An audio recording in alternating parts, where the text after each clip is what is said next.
बिस्मिल्लाहिर्रहमानिर्रहीम। Dear students, आज हम चैप्टर नंबर 4 की एक्सरसाइज स्टार्ट करने जा रहे हैं। तो उसका पहला ही क्वेश्चन है ग्लोसरी से रिलेटेड। हम पहले भी डिस्कस कर चुके हैं कि ग्लोसरी के अंदर क्या चीज़ आती है पेपर के अंदर। इसके करेक्ट स्पेलिंग आप लोगों ने याद करने हैं और देन आपने इसके सिनोनिम्स को रीड आउट करना होता है।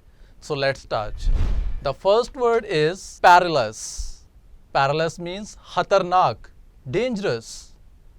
The next word is venture, जिम्मा लेना, undertake, furiously, गुस्से से, तैश से, angrily, refuge, पनाह, place of safety, instantly, फौरन, immediately, constant, मुसलसल या बाकायदा, regular, डिटेक्ट, पीछा करना, to find out.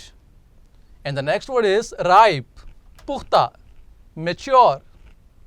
And the last word is reveal, फाश करना, शो। नेक्स्ट क्वेश्चन हमारा जो है इस एक्सरसाइज का वो है related to syllables. Question is, how many syllables do the following words have? दर्ज झैल अल्फाज में कितने जुज़ लफ्ज़ हैं? फर्स्ट ऑफ ऑल हमें ये पता होना चाहिए कि syllables क्या होते हैं, इसको कैसे काउंट किया जाता है। तो syllable is basically a unit of sound in English language. एक वर्ड को जब हम प्रोनाउंस करते हैं तो according to the vowel sound हम इनको डिवाइड करते हैं। फॉर एग्जाम्पल एक वर्ड है वाटर। अब वाटर के स्पेलिंग क्या होते हैं? WATER। तो W के फ़ौरन बाद जब ए वावल आया तो यहाँ पर हमारा एक syllable बन गया। फिर नेक्स्ट है TER, ये हमारा सेकेंड syllable है। इसको काउंट करने के बहुत से तरीके होते हैं। मसलन आपकी लिप्स की मूवमेंट्स आप इसे काउंट करते हैं, आप अपने टंग की मूवमेंट से इसको काउंट कर सकते हैं, आप अपने चिन की मूवमेंट से भी इसको काउंट कर सकते हैं। फॉर एग्जाम्पल हमारे पास जो यहाँ पर वर्ड्स हैं हम इनकी प्रैक्टिस करते हैं और जानते हैं कि इनको हम किस तरह से डिवाइड करते हैं इनटू syllables। जैसे कि फर्स्ट वर्ड है पॉलिटिकली। तो जब हम इसको प्रोनाउंस करते हैं पोलिटिकली तो ये कितने syllables बने? टोटल 5 syllables बने। Politically, right. The second word is polish, polish, तो ये 2 syllables का वर्ड है। The next word is polka, तो ये भी 2 syllables का ही वर्ड है। नेक्स्ट वर्ड है पोल। अब पोल को जब हम प्रोनाउंस करते हैं तो हमारी टंग, हमारे चिन, हमारे लिप्स जो हैं वो एक ही दफ़ा मूव कर रहे हैं, तो इसलिए हम कहेंगे ये एक ही syllable है। The next word is pollen. अब आप इसको प्रोनाउंस करें पोलन, तो 2 पार्ट्स के अंदर ये जो है चीज़ डिवाइड हो रही है, तो हम कहेंगे कि ये वर्ड 2 syllables है। Next part is about answers the following questions. आपको पता है कि पेपर सब्जेक्टिव जो पार्ट होता है उसमें पहला ही क्वेश्चन आपको क्या होता है? Answer the following questions. तो फर्स्ट क्वेश्चन क्या है कि what happened when Abu Jahl asked about हज़रत अबू बकर सिद्दीक रज़ियल्लाहु ताला अन्हु फ्रॉम हज़रत अस्मा रज़ियल्लाहु ताला अन्हा। मीन्स कि जब अबू जहल ने हज़रत अस्मा रज़ियल्लाहु ताला अन्हा से हज़रत अबू बकर सिद्दीक रज़ियल्लाहु ताला अन्हु के बारे में पूछा तो क्या हुआ था? सो the answer is when Abu Jahl asked about हज़रत अबू बकर सिद्दीक रज़ियल्लाहु ताला अन्हु फ्रॉम हज़रत अस्मा रज़ियल्लाहु ताला अन्हा, she simply posed a counter question that infuriated Abu Jahl. He slapped Hazrat Asma रज़ियल्लाहु ताला अन्हा's face.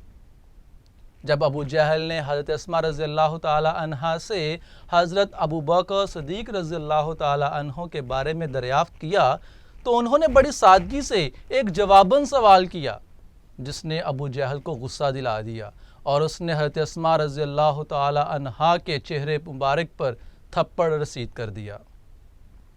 The next question is why was हज़रत अबू कुहाफ़ा रज़ियल्लाहु ताला अन्हु वरीड। हज़रत अबू कुहाफ़ा रज़ियल्लाहु ताला अन्हु क्यों परेशान थे? तो हज़रत अबू कुहाफ़ा कौन थे? हज़रत अस्मा रज़ियल्लाहु ताला अन्हा के दादा जान यानी कि हज़रत अबू बकर सदीक़ रज़ियल्लाहु ताला अन्हु के वालिद ग्रामी थे। तो वो क्यों परेशान थे? आपने पढ़ा टेक्स्ट के अंदर, देखते हैं इसका आंसर। हज़रत अबू कुहाफ़ा रज़ियल्लाहु ताला अन्हु was worried because he thought that Abu Bakr Siddiq radiallahu ta'ala anhu had taken all the wealth, leaving the children empty-handed and helpless. हज़रत अबू कुहाफ़ा रज़ियल्लाहु ताला अन्हु परेशान थे क्योंकि वो समझते थे कि हज़रत अबू बकर सिद्दीक़ रज़ियल्लाहु ताला अन्हु तमाम दौलत साथ ले गए हैं और बच्चों को खाली हाथ और बेबस छोड़ गए हैं।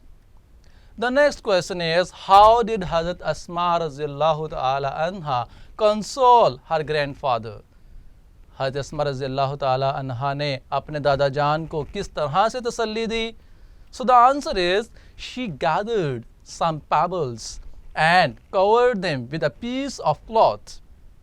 She said her grandfather to touch them and he touched them. His concern was alleviated and he felt relieved. This showed how she consoled her grandfather. Means ये कि उन्होंने कुछ कंकरियाँ इकट्ठी की और उन्हें कपड़े के टुकड़े के साथ ढांप दिया। उन्होंने अपने दादा जान से उन्हें हाथ लगाने को कहा और आपके दादा जान ने इन्हें छुआ। इस तरह उनके खदशात कम हुए और उन्होंने इत्मीनान महसूस किया। ये बताता है कि उन्होंने किस तरह अपने दादा जान को तसल्ली दी। The next question is, who was Hazrat Abdullah bin Zubair रज़ियल्लाहु ताला अन्हु? हज़रत अब्दुल्ला बिन ज़ुबैर रज़ियल्लाहु ताला अन्हु कौन थे? So the answer is, हज़रत अब्दुल्ला बिन ज़ुबैर रज़ियल्लाहु ताला अन्हु was the son of हज़रत अस्मा रज़ियल्लाहु ताला अन्हा कि हज़रत अब्दुल्ला बिन ज़ुबैर हज़रत अस्मा रज़ियल्लाहु ताला अन्हा के साहबजादे थे। The next question is, which incident in the story shows हज़रत अस्मा रज़ियल्लाहु ताला अन्हा's love and respect for the रसूल? कि सबक में से कौन सा वाक़या हज़रत अस्मा रज़ियल्लाहु ताला अन्हा की हज़ूर ख़ातमुन नबीन सल्लल्लाहु अलैहि वसल्लम वसल्लम से मोहब्बत और एहतराम को ज़ाहिर करता है? तो इस स्टोरी के अंदर ऐसे बेशुमार वाक़यात हैं, आप इसके आंसर में कोई भी वाक़या लिख सकते हैं। तो जो यहाँ पे हमारे पास मौजूद है हम पहले उसको स्टडी करते हैं। So the answer is, during the perilous journey every night with a pack of food she would quietly venture towards the cave of Thawr through the rugged mountains. This shows her love and respect for the Rasul Khatamun Nabeen sallallahu alaihi wasallam.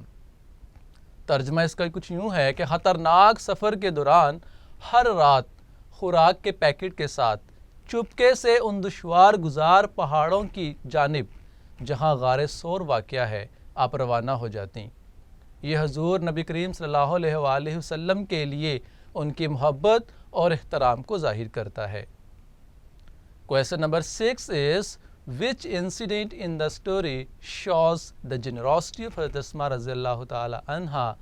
के सबक में कौन सा वाक़या हज़रत अस्मा रज़ियल्लाहु ताला अन्हा की सहावत को ज़ाहिर करता है? Answer is, she sold her inherited garden and gave away all the money to the poor and needy. This incident shows her generosity. तर्जमा कुछ यूँ है कि आपने अपने विरसे में मिलने वाले बाग को फ़रोख्त करके सारी रकम गरीबों और ज़रूरतमंदों में तकसीम कर दी। ये वाक़या हज़रत अस्मा रज़ियल्लाहु ताला अन्हा की सहावत को ज़ाहिर करता है। Question number 7 is, what message do you get from the life of Hazrat Asma रज़ियल्लाहु ताला अन्हा? आप हज़रत अस्मा रज़ियल्लाहु ताला अन्हा की ज़िंदगी से क्या पैगाम हासिल करते हैं?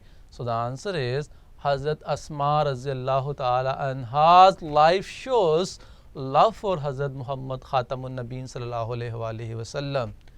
She is the role model for the Muslim Ummah due to her modesty, truthfulness, honesty, piety, bravery and generosity.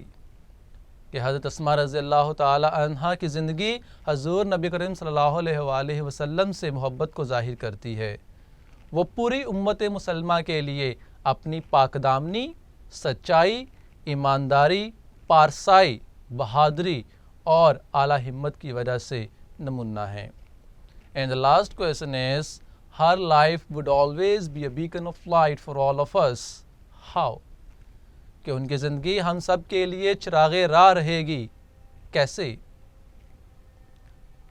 The answer is Hazrat Asma raziyallahu ta'ala anha will always be remembered for the courage, generosity and wisdom. She had a resolute faith in Allah Almighty. Her life would always be a beacon of light for all of us. Hazrat Asma raziyallahu ta'ala anha हमेशा अपनी शुजात, आला हिम्मत और दनाई की वजह से याद रखी जाएंगी. वो अल्लाह तबारक व ताला पर पुख्ता ईमान रखती थीं, इसलिए उनकी ज़िंदगी हमेशा सबके लिए चिरागे राह रहेगी.